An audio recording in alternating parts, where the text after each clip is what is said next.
Mahayong gabi mga ka-swish and shout. Init kayo ang balita karon sa NBA. Ang issue, Mr. Shimmy Shimmy Malik Beasley.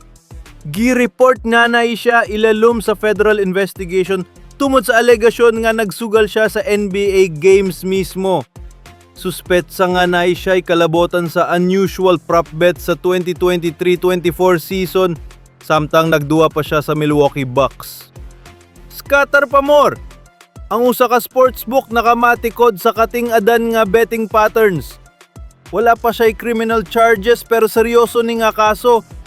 Ang NBA mismo nag-cooperate sa investigasyon. Hinumdumi si Jontay Porter na ban tungod sa susamang nga issue. Sugal pa more!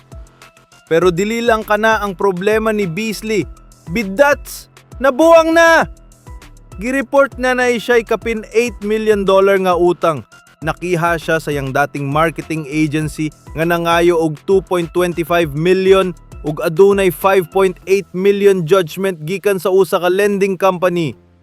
Apil pa ang mga utang sa dentista, barbero ug apartment. Grabe ka lubong sa utang. Unsaw na lang yang career?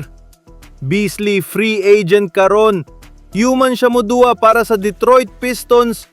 Diin naka-average siya og 16.3 points per game ug nagbuwak og record sa 3-pointers. Gilaw man unta nga makakuha siya og 3-year, $42 million na kontrata. Pero tungod sa issue, na-hold ang tanan. Ang Pistons murag nangita na og lain.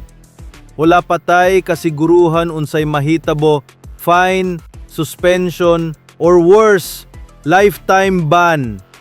Ang future ni Beasley sa NBA nagbitay sa balansi sa mayang itom nga itlog. Mga higala, unsa inyong tan-aw? Makarecover pa ka siya ani? I-comment lang sa ubos.